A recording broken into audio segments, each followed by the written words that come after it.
तो हम कल पढ़े थे फ्लेमिंग के दाएं हाथ का नियम। हमने क्या बताया था फ्लेमिंग के दाएं हाथ के नियम में? बताया था, देखो फ्लेमिंग के दाएं हाथ का नियम फिर इससे एक बार देख लेते हैं। फ्लेमिंग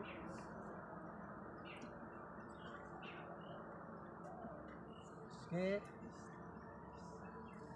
दाएं हाथ का नियम। हमने बताया था कि फ्लेमिंग के दाएं हाथ का नियम कि दाएं हाथ की परस्पर 3 अंगुलियों को इस प्रकार व्यवस्थित करें कि तीनों क्या हो, परस्पर लंब हो, है ना। प्रथम 3 अंगुलियों को इस प्रकार व्यवस्थित करें कि तीनों क्या हो, परस्पर लंब हो। और ये अंगूठा क्या करे, अंगूठा अगर चुंबक की गति की दिशा को दिखाता है तो ये वाली उंगली जो होती है वो चुंबकीय क्षेत्र की दिशा को दिखाती है और ये विद्युत धारा की दिशा को व्यक्त करती है। अर्थात कहने का मतलब ये हो जाएगा कुल मिला के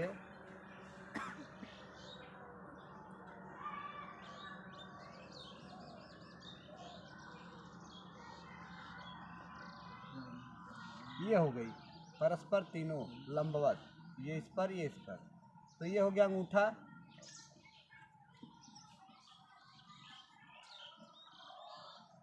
ये हो गई तर्जनी, ये है मध्यमा। तो ये अंगूठा क्या करे, चुंबक की गति को दिशा को दिखाए। चुंबक की गति की दिशा को अगर दिखाता है, गति की, ये चुंबक की गति की दिशा को दिखाता है और ये चुंबकीय क्षेत्र B, चुंबकीय क्षेत्र की दिशा को दिखाता है। तो ये धारा क्या कहलाए, ये धारा की दिशा आई, धारा की दिशा को दिखाता है।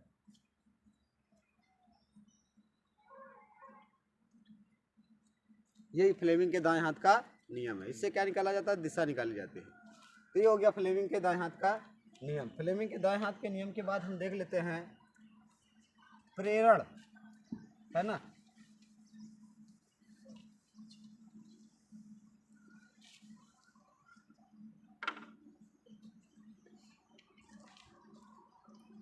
प्रेरण, प्रेरण किसे कहते हैं, है ना। जैसे किसी से प्रेरित होना ही क्या कहलाता है, प्रेरण, या स्वयं से प्रेरित हो जाना, है ना। स्वयं से प्रेरित हो जाना कि हमको अब पढ़ना है, बहुत दिन हो गया, अब हम पढ़ेंगे, अभी तक नहीं पढ़ रहे, तो मतलब स्वयं से प्रेरित हो जाना प्रेरण कहलाता है। तो अगर यहाँ पे देखा जाए प्रेरण, तो जैसे किसी की सहायता से, जैसे मान लीजिए हम किसी भी इलेक्ट्रिक परिपथ में विद्युत धारा प्रवाहित करें और उसके कारण प्रेरण उत्पन्न हो जाए तो वो क्या कहलाएगा, चुंबकीय प्रेरण, है ना। तो ये प्रेरण कितने प्रकार का होता है, मुख्य रूप से 2 प्रकार का। प्रेरण के प्रकार में पहला हो जाएगा आपका स्वप्रेरण और दूसरा है अन्योन प्रेरण। अन्योन प्रेरण, स्वप्रेरण का मतलब स्वयं से प्रेरित हो जाना, अन्योन प्रेरण का मतलब दूसरों से प्रेरित होना। जैसे कुछ बच्चे क्या होते हैं, अपने से पढ़ते हैं तो स्वप्रेरण है, मतलब स्वप्रेरण है उनके अंदर कि हमको पढ़ना है ना। और कुछ क्या होते हैं, टीचर के मार से या टीचर के समझाने पे पढ़ते हैं, तो वो क्या हो जाए, अन्योन प्रेरण जी। जब तक हम कहेंगे नहीं तब तक तुम पढ़ोगे नहीं, जब तक तुमका हम जो है प्रेरित नहीं करेंगे तब तक नहीं पढ़ोगे। तो ये हो गया अन्योन प्रेरण, है ना। तो ये स्वप्रेरण और अन्योन प्रेरण, इसका जो है इलेक्ट्रिसिटी में क्या प्रयोग है, देखो जैसे हमारे यहाँ आपके यहाँ अगर बल्ब लगा है जैसे परिपथ में, तो उसको हम बंद करते हैं तो क्या हो जाता है, तुरंत बंद हो जाता है। लेकिन स्वप्रेरण और अन्योन प्रेरण का हम तुलनात्मक अध्ययन यहीं से कर लेते हैं साथ में। जैसे ये कोई कुंडली है, एन फेरो की कोई कुंडली है और इसमें क्या किया गया, ये कुंजी लगा है और ये बैटरी और ये धारा प्रवाहित हो रही है आई, और यहाँ से हम क्या करते हैं, एक बल्ब लगा देते हैं। तो साइंटिस्टों ने देखा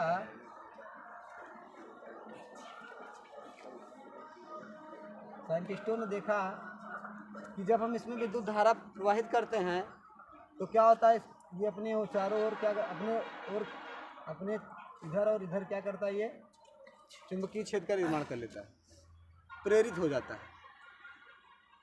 और हम अपने घर में जैसे इलेक्ट्रिसिटी बंद करते हैं, जैसे ही ऑफ करते हैं यहाँ से, तो वो क्या हो जाता है, बल्ब तुरंत बंद हो जाता है ना, तुरंत जो है बल्ब बंद हो जाता है। लेकिन यहाँ देखा गया, जब हम इसको ऑफ कर दिए, मतलब बंद कर दिए, परिपथ को जो है खुला कर दिए, इलेक्ट्रिसिटी प्रवाहित होना रोक दिए, तो क्या हुआ, ये बल्ब धीरे धीरे बुझा, धीरे धीरे बंद हुआ।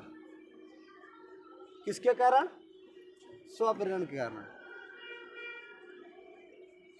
तो इसमें क्या हुआ, विद्युत धारा मतलब प्रवाहित करने पर क्या हुआ कि अपने आप में क्या किया, ये स्वप्रेरित हो गया। ये क्या कहलाता है? स्वप्रेरण। स्वयं से प्रेरित हो जाना क्या कहलाएगा? स्वप्रेरण। तो इसमें देखा गया, देखो जो विद्युत धारा होती है वो फाई के अनुक्रमानुपाती होती है। कहने का क्या मतलब होता है, वैद्युत फ्लक्सों की संख्या का जो परिवर्तन होता है वो प्रवाहित होने वाली धारा के अनुक्रमानुपाती होती है।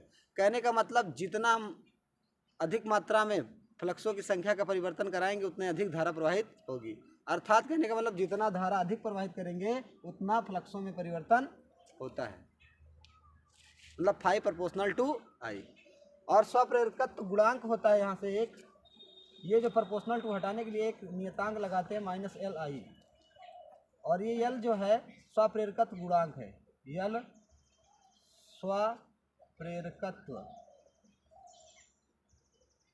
गुणांक है।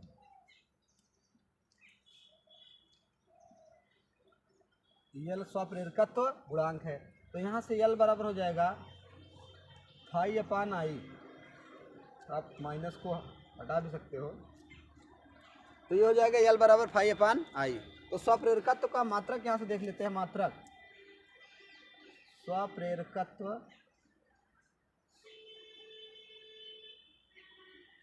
का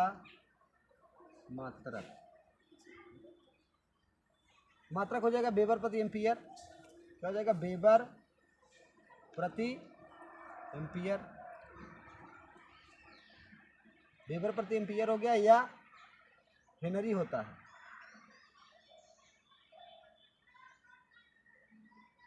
यह हेनरी होता है।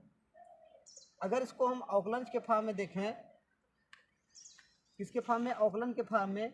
तो देखो यहाँ से चूंकि फाई बराबर -Li, अगर इसको हम अवकलन कर दें इसका समय के सापेक्ष, dφ/dt is equal to -L di/dt। और आपको पता है कि अभी पिछले वीडियो में आपने पढ़ा है इसको, dφ/dt ई होता है। क्या होता है? ई -L di/dt। फ्लक्सों में परिवर्तन की दर ही क्या कहलाती है? क्या कहलाता है? विद्युत वाहक बल कहलाता है। फ्लक्सों में परिवर्तन की दर ही क्या कहलाता है? विद्युत वाहक बल। इसे व्यक्त करते हैं। और विद्युत वाहक बल का मात्रक वोल्ट।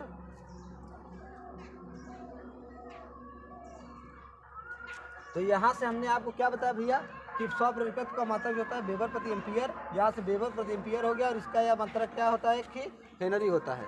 और इसमें देखो एक कुंडली, कितना? एक कुंडली का प्रयोग किया गया है। एक कुंडली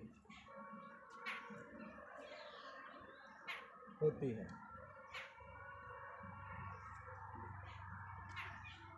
एक कुंडली होती है।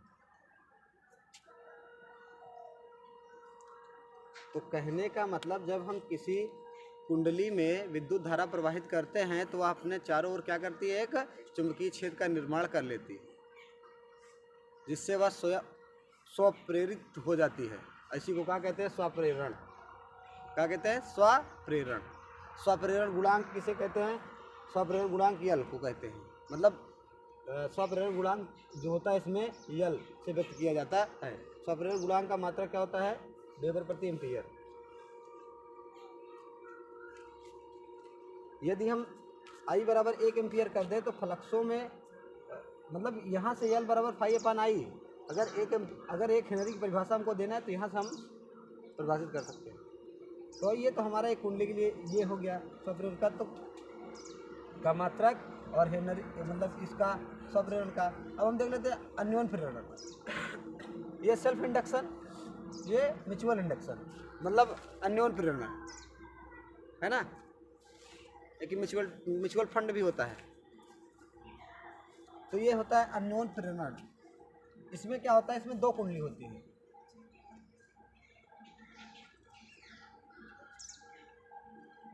इसमें दो कुंडली होती है।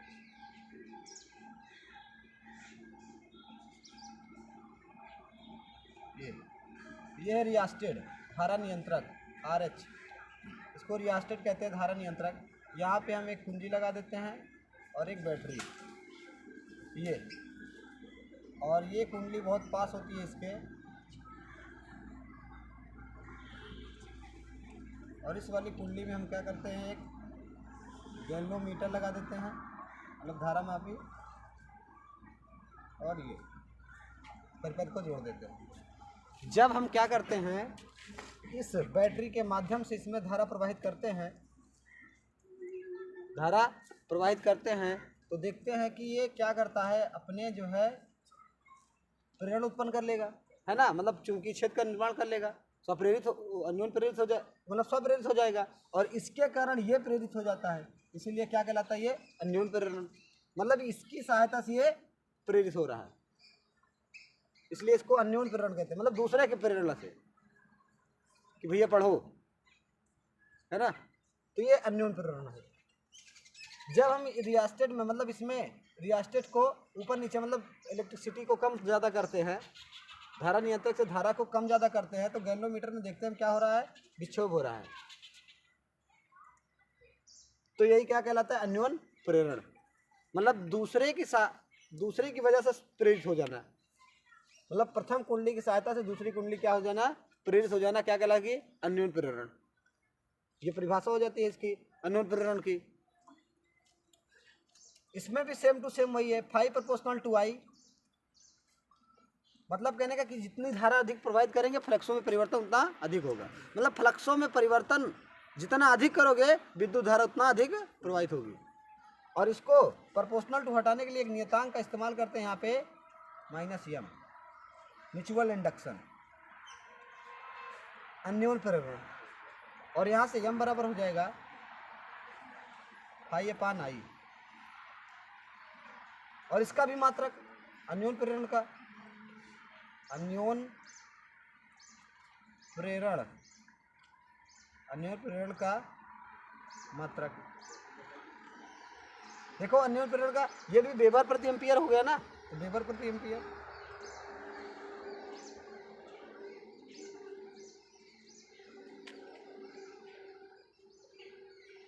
और इसका भी, इसमें क्या होता है, या हेनरी कह दो,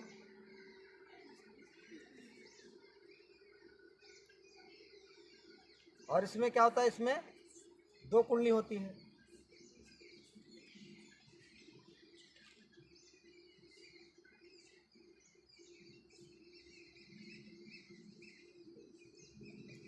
अगर इसका डिफरेंशिएट रूप में हम लिखें, जैसे उसको लिखे थे, तो इसको देखते हैं हम डिफरेंशिएट रूप में, तो फाई बराबर क्या है, -mi, तो हम क्या करते हैं, इसका टी के सापेक्ष अवकलन कर देते हैं, तो टी के सापेक्ष अवकलन करेंगे तो d∅/dt is equal to -m di/dt, और ये क्या हो गया, e -m di/dt। ये AC और DC दोनों में कार्य करता है, अन्योन प्रेरण AC और DC दोनों में होता है। अन्योन प्रेरण जो होता है वो AC और DC दोनों में होता है। तो ये हो गया आपका स्वप्रेरण और अन्योन प्रेरण, और स्वप्रेरण गुणांक और अन्योन प्रेरण गुणांक हो गया। अन्योन प्रेरण गुणांक को m से व्यक्त करते हैं, यहाँ लिख लेते हैं, जहाँ m अन्योन प्रेरण गुणांक है, अन्योन प्रेरण गुणांक। तो ये हो गया आपका स्वप्रेरण और अन्योन प्रेरण। अब यहीं से यहीं पे इसी के आधार पर, अन्योन प्रेरण के आधार पर क्या होता है, ट्रांसफार्मर, है ना। अन्योन प्रेरण के आधार पर ही ट्रांसफार्मर बनाया जाता है। तो ट्रांसफार्मर एक अन्योन प्रेरण पर आधारित एक ऐसी युक्ति होती है जो विभव को कम ज़्यादा करने या धारा को कम ज़्यादा करने के काम में आता है ना। विभव को कम ज़्यादा करने का काम में आता है। कैसे ट्रांसफार्मर, यहाँ ट्रांसफार्मर कैसे बनता है देख लेते हैं, इसको मिटा देते हैं।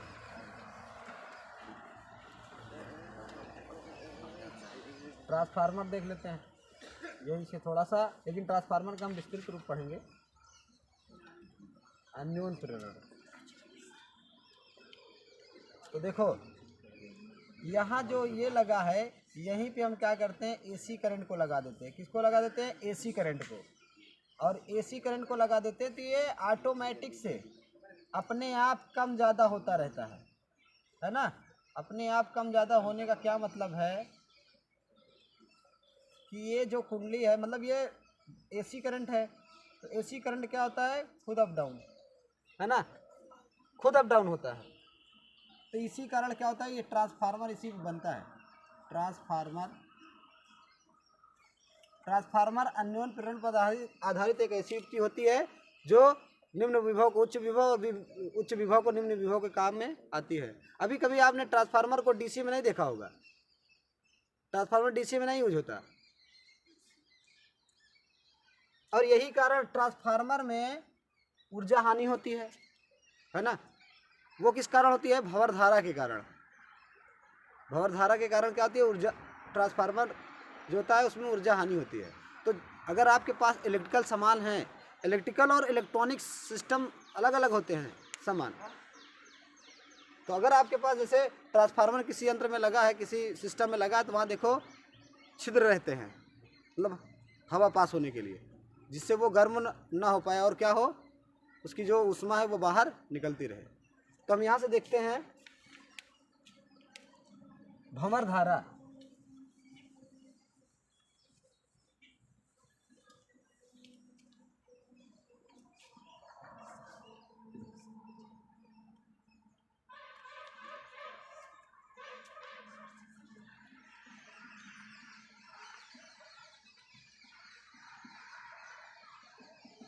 भंवर धारा का मतलब भंवर, है ना, भंवर का मतलब गोल गोल घूमना, किसी केंद्र की ओर गोल गोल घूमना, ही क्या कहलाता है, भंवर धारा। तो भंवर धारा को कैसे मालूम हुआ कि ये कैसे घूम रही है, तो ये नाल चुंबक है, इसमें जो है ये तार लपेटे गए हैं और एक कुंजी लगा दी गई, एक बैटरी लगा दी गई, है ना, ये बैटरी लगा दी गई। और इसमें क्या होता है, एक कुंडली लटका दिया जाता है। जब कुंडली को लटकाते हैं और इसमें ये कापर की कुंडली होती है और इसमें जो है कापर के तार लपेटे होते हैं, तो ये क्या करती रहती है, इसी में गति करती रहती है पेंडुलम की तरह, या मान लो ऐसे ऐसे ऐसे ऐसे कंपन करती रहती है। तो कंपन करती रहती है, तो इसमें देखा जाता है कि जब इसमें विद्युत धारा प्रवाहित करते हैं तो क्या होती है, इसका कंपन रुक जाता है। तो इसी से साइंटिस्टों ने बताया कि भंवर धारा के कारण ये रुकी है। मतलब भंवर धारा कैसे चलती है, गोल गोल घूमती है, मतलब केंद्र की ओर गोल गोल घूमना ही क्या कहलाती है, भंवर धारा, केंद्र की ओर।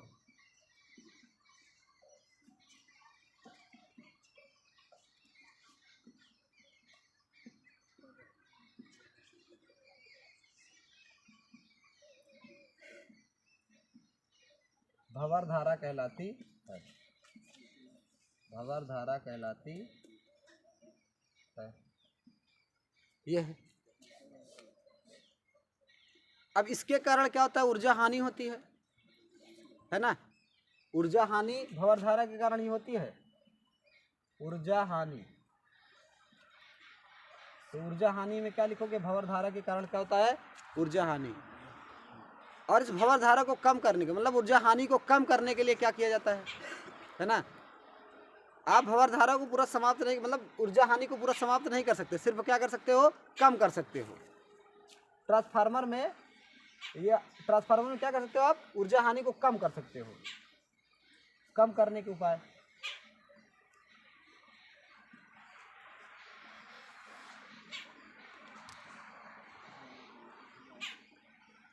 अगर इसको कम करना है तो क्या होता है, देखो पटलित क्रोड लगाए जाते हैं ऐसे ई आकार के पटलित क्रोड, जिससे भंवर धारा कम से कम उत्पन्न हो, है ना, और ऊर्जा हानि कम से कम हो।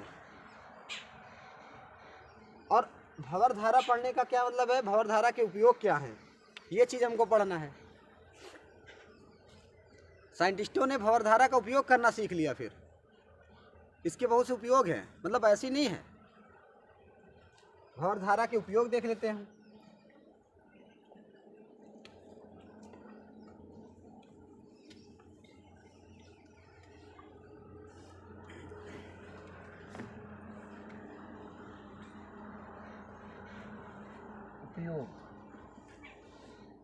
उपयोग में क्या है, रुद्ध दोलन बनाने में, धारामापी का रुद्ध दोलन बनाने में,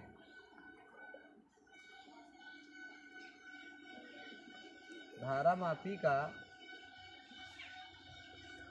रुद्ध दोलन बनाने में। देखो धारामापी का रुद्ध दोलन बनाने में क्या है, जैसे कोई धारामापी है ना, मेज वगैरह पे रखी है, वो हमसे मान लो टच हो गई तो वो क्या हुई, घूमने लगी। कहने का मतलब ये नॉर्थ ये साउथ है ना, एक चुंबक के दो पोल है, और इसमें सपोज दैट ये कुंडली लटकाई गई है ना, और इसमें कापर के तार लपेटे गए हैं, और ये सपोज दैट हिल गई हमसे, ये हमसे टच हो गई थी, ये कंपन करने लगती है। क्या करने लगती है, कंपन करने लगती है। जब ये कंपन करने लगती है तो इसको रोकने के लिए क्या किया जाता है, इसमें धारा प्रवाहित किया जाता है, और धारा जब प्रवाहित होती है तो वहाँ क्या होती है, भंवर धारा। तो ये इसको क्या करती है, रोक देती है, इसका कंपन क्या करती है, रोक देती है। प्रेरण मोटर बनाने में,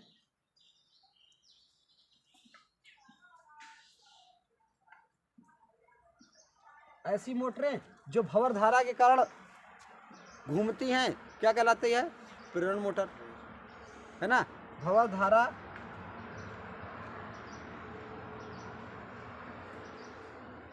से घूमने वाली मोटरें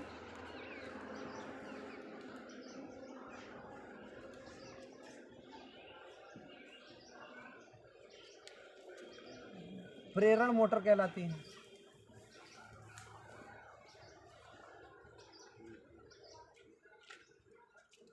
प्रेरण भट्ठी बनाने में, प्रेरण भट्ठी,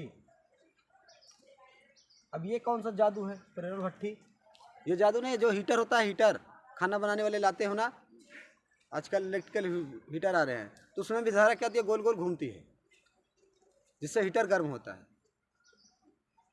तो ये हो गया, प्रेरण भट्ठी हो गई आपकी। और इसका सबसे ज़्यादा उपयोग जो होता है बुलेट ट्रेन के चक्कों में होता है, बुलेट ट्रेन, है ना, जैसे बुलेट ट्रेन है ना, उसको रोकने के लिए हमारे यहाँ देखो, जैसे स्टेशन पहुँच चले जाओ तो ब्रेक मारते हैं तो च्या से चिल्लाती है, बहुत खूब तेज से ट्रेन चिल्लाती है ना, तो वो जाके उसमें फंस जाता है, मतलब लगे रहते उसको रोकने के लिए। लेकिन इसमें क्या होता है, चक्कों के ये मान लीजिए चक्का है इसका, ट्रेन का पहिया है, और इसके जो है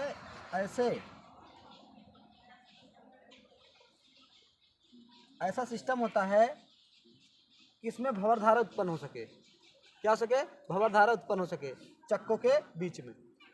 तो जब क्या करता है, जब ड्राइवर ट्रेन को रोकना चाहता है तो क्या करता है, वहाँ से इलेक्ट्रिसिटी को चालू कर देता है, और यहाँ पे क्या होता है, भंवर धारा इतनी अधिक मात्रा में उत्पन्न हो जाती है कि ये चक्के को आगे बढ़ने नहीं देती, और ना ही आवाज़ होता है, और ट्रेन क्या हो जाती है, रुक जाती है।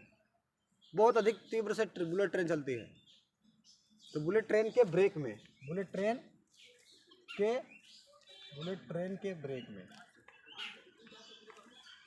ब्रेक में इसका इस्तेमाल किया जाता है।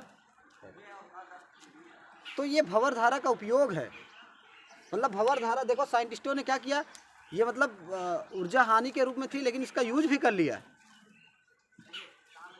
तो हम एक इसमें का और टॉपिक है, जैसे कुंडली का स्वप्रेरकत्व निकालना, इसका सॉरी परिनालिका का, कुंडली का तो देख लिए, परिनालिका का स्वप्रेरकत्व हम निकालते हैं। किसका?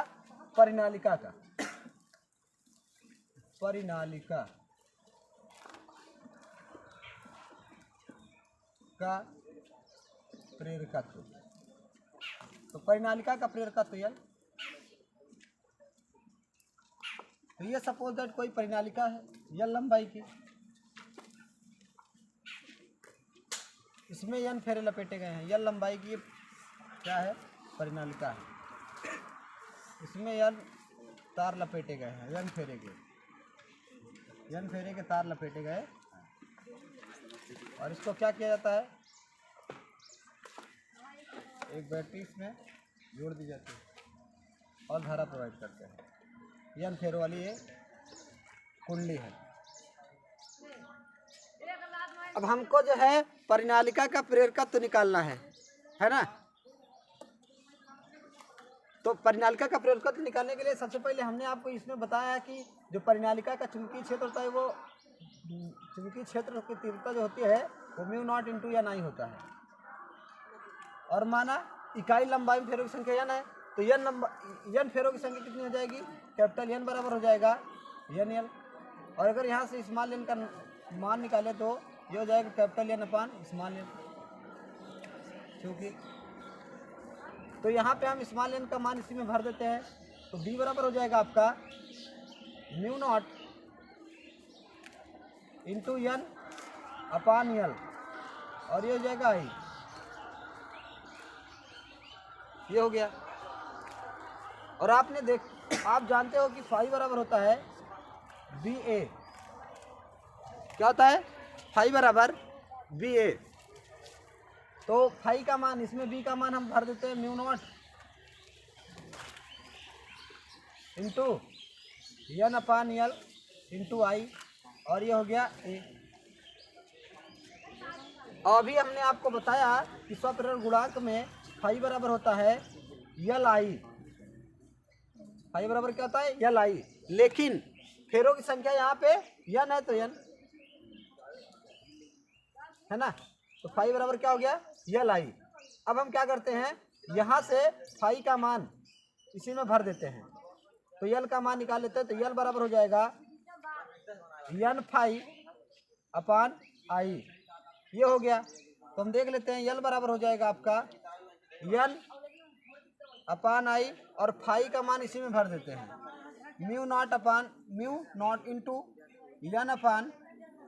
L × I × A।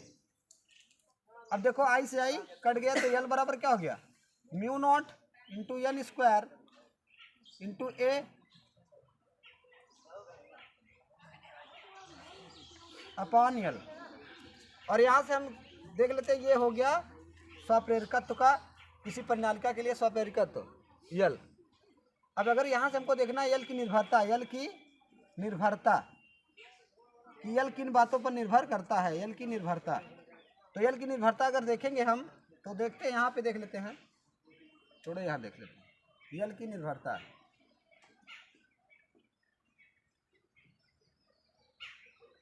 तो L की निर्भरता जो है L proportional to n square, मतलब फेरों की संख्या जितना अधिक बढ़ाओगे तो परिनालिका का प्रेरकत्व उतना अधिक बढ़ेगा। L proportional to n square. और L प्रोपोर्शनल टू A, जितना क्षेत्रफल बढ़ाओगे उतना ही प्रेरकत्व बढ़ेगा। और L proportional to 1 upon small l, मतलब जितनी कुंडली बड़ी करोगे उतना ही प्रेरकत्व कम आएगा, है ना। कुंडली की लंबाई ये जलना। और इसमें सबसे बड़ी बात देखो, जो धारा प्रवाहित हो रही है, धारा का कोई भूमिका नहीं है इसमें, स्वप्रेरकत्व में, सॉरी ये कुंडली के प्रेरकत्व में। इसमें देखो धारा, जबकि इसमें धारा प्रवाहित हो रही है लेकिन धारा इसमें पार्टिसिपेट नहीं हो रहा है। सबसे बड़ी बात यही है। हो गया एल की निर्भरता। और आज के लिए इतना ही, पढ़िए और रिवीजन कीजिए।